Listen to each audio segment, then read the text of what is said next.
Hi there, and welcome to our training for Toscana Divino Hospitality Group. Today we will be reviewing ECHO, and specifically ECHO Brickell, and then the training for the building.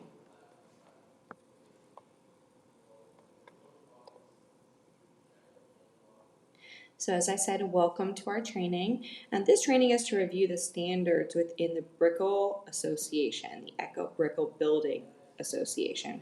The goal of this training is to outline the rules and policies that the building has for its residents and guests that come in as well. As part of our ECHO team, as part of Toscana Divino Hospitality Group with the ECHO team that works there, we do not enforce these rules, but rather we communicate them with the appropriate parties as needed. It's really important for us to understand the rules and policies for that reason and what we should be communicating and who we communicate it to. So let's go through this training together. So let's go through what our responsibility is. As part of Toscana Divino Hospitality Group, it's important to understand how we are part of the ECHO building and what our responsibility is as a team with ECHO. So rule 1 that we're going to review today, stop. Don't speak directly to the resident or the guest if they're breaking a rule. This is very important. It's not our job to go to the resident and let them know that they're either breaking a rule or they're not allowed to do something, unless it pertains directly to the restaurant operations. Rule 2, we talk to the building directly about any rule or policy violation. So in the follow-up slides here, you'll see how we communicate that to the building. And then rule 3, service first. Service is always our top priority, no matter what. There's no exceptions to this rule. So if we're busy or occupied with service, although we will make a point to communicate to the building about any rule or policy violations, it's important that we put service at the forefront of everything that we do here at Toscana Divino Hospitality Group and at ECHO. So we're going to go through some of the rules on the later slides here, but I want to first go through the contact steps. So this is how we inform the building or the manager or someone on duty if we see a rule or policy violation from one of the guests or residents within the building.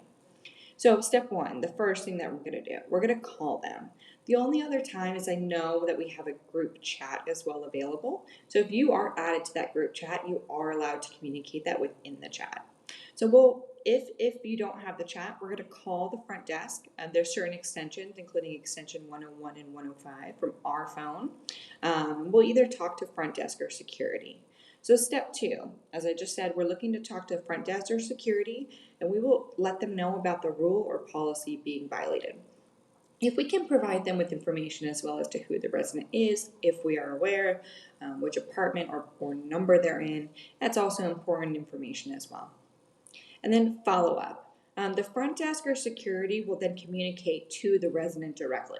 As I said previously, it's important that we are not the ones that communicate this to the resident or the guest in this case. The building, the manager, the front desk, or security will will communicate any issues directly with their residents. And as I said, remember, service first. All right, so let's review the rules and policies within the building. So during this review of these policies and rules, we will see a bunch of different rules, but we will be really focusing on specifically those in which we are aware of and we come into contact with most often. These are rules that we'll probably encounter being violated possibly on a day-to-day basis. It's important that we understand these rules and that the key rules that we discussed today, we're putting at the forefront of our mind. The goal for ECHO's administration is always to keep their residents and guests safe at all times. That should be our rule of thumb as well. That's really our goal, making sure our residents are happy, safe, and that everyone's following the rules and procedures that are set by the association.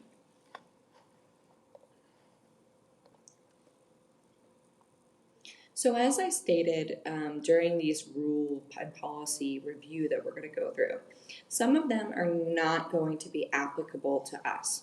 So, we won't go through all of the rules, but we're going to go through the most important ones for our team members to know and to understand. So let's go through the amenities part first. So the amenities at Echo Brickell are available to all unit owners, tenants, and registered guests of the unit owners that are accompanied by the unit owner. So that means that if you see a guest that's not registered, that you are 100% sure that you know is not registered, and they're using the amenities, that's a violation. If you see someone as well that maybe looks like they don't belong, it's always okay to let the front desk know or the security know. It's important that our goal is we are trying to be, in line with ECHO to keep our residents safe there. All right, the next item. So photographs. So it is forbidden to take photographs of the property and publish them, including on social media.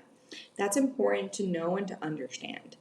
So the only people that should be taking photographs of the property are going to be our executive team with authorization from Echo Brickell directly. Now, if we're taking a picture of a plate that we've made or something in the kitchen for an order or something, a bottle of wine in order to send it to one of our managers, that's totally fine. But it's really good to understand that taking pictures of the property on the whole is not allowed. So we would not be able to go and take a picture of the residents in the pool and post that on social media. Those are things that are not allowed, or to go into the bathroom and to go take a selfie and then post that on social media. That is not allowed. So smoking. Smoking is strictly prohibited in pretty much all areas within ECHO. Um, that's just pretty simple. Smoking is prohibited. So that includes on the pool deck. All right, so let's continue through some of these rules here. So nuisances. Nuisances are basically like disturbances. So we want to make sure that our guests and residents and that we are not observing any disturbing noises made by tenants, visitors, or anyone. This includes us. It's really important to make sure that we are abiding by that rule as well, and that we are, staying as quiet as possible while serving our residents, and that we are not, making anyone uncomfortable or disturbing anyone, during maybe a relaxing time in the pool or while they're dining or within the elevator or the lobby. This is really important to understand. So the employees of the association, which is our next topic here, so they should never be sent on personal errands or tasks for any of the residents or occupants of the building. So that includes us. So, we do tasks that are within our realm of regular day-to-day service, such as bringing water, bringing food, serving the guest, having conversation with the guest. But anything outside of that normal realm of service is not something that we do. Once again, if you're unsure if you're allowed to do something, it's better just to call and to ask, hey, I'm sorry, this resident has inquired if I can do this by the pool. Am I allowed to do that? It's better to ask. So let's go over pets. And once again, anytime we talk about anything to do with pets, this does not include service animals or sometimes, depending on the location, emotional support animals, but definitely always service animals. And just a reminder, if there's ever a service animal, we're only allowed to ask two questions. We can ask, is that a service animal? And we can ask, what tasks is that service animal trained to do? Those are the only two questions that we're ever legally allowed to ask, just as a friendly reminder. So, if they have pets, which they're allowed to have within the building, they must be registered. Pets can't exceed 50 pounds or may not exceed a height above 24 inches. And the pets can't cause a disturbance, any destruction, etc. So if you see a pet that maybe you think doesn't belong or something along those lines, you can always call dental security and let them know.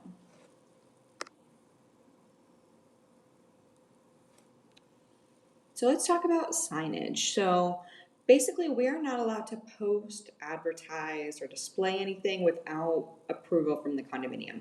So it's important to understand that if we have a special, that we communicate directly with them as to where they'd like us to post it, or if we have a special event or a menu. Those are things that we will go directly to Echo for.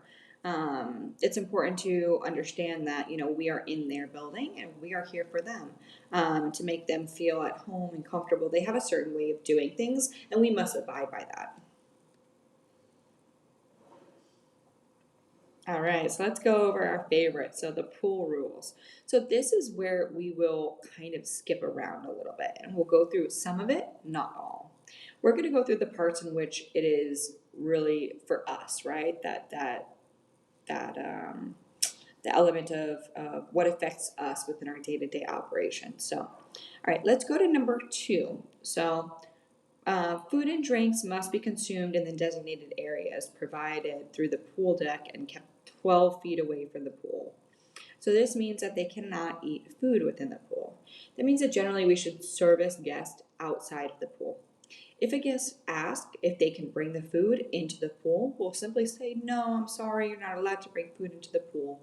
Um, but if they bring food into the pool and and you've asked them, hey folks, I'm sorry, we can't allow food in the pool, and they've disregarded your comment, we will go directly to the front desk or security. It's important that we don't upset any residents as well. So no glass bottles, no sharp objects are allowed in or on the pool deck.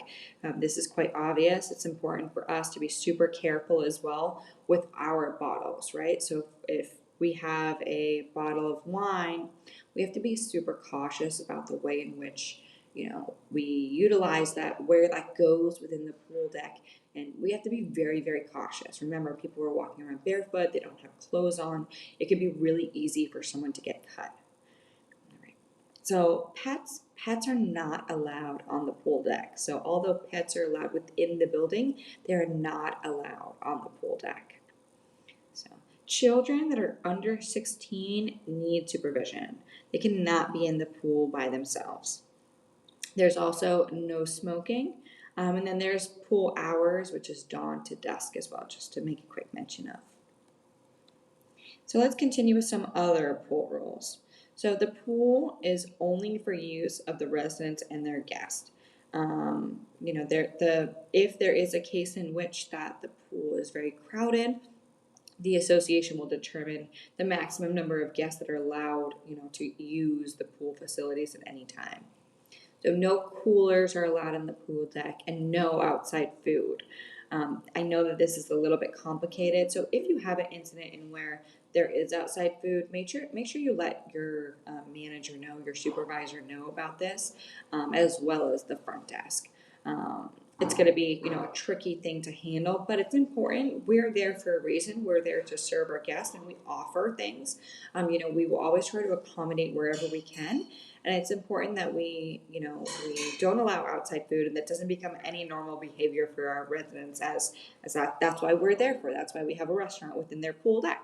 So, any guest demonstrating behavior indicative of being under the influence of drugs or alcohol would be asked to leave the pool for their safety and the safety of their guests. So that's important. So it's really important for us to understand that we have to use extreme caution when serving our guests as well, right? We cannot let them get to a point of intoxication at any time. So let's go over some of the spa rules. So food and drinks must be consumed in the designated area, which is the same thing as the pool rules. No glass as well. The spa hours as well are dawn to dusk.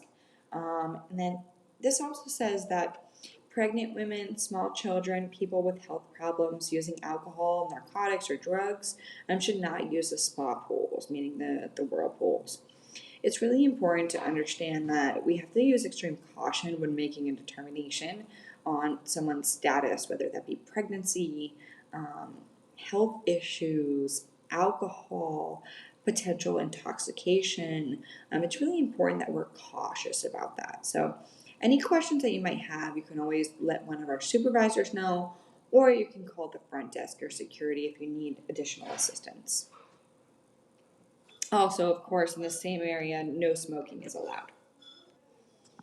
Well, thank you all for joining our ECHO training here. It's really important to understand that, although we've gone through the rules, there may be things that are outside of these rules, right? So, guests or residents acting aggressively, potential issues, things like that, that it's really important to make sure we have that direct line of communication, both with our supervisory team and within our, building, within the front desk and the security team. So if you ever have any questions about who to contact or anything like that, feel free to reach out. Well, thank you again for joining our training. Have a good afternoon. Bye.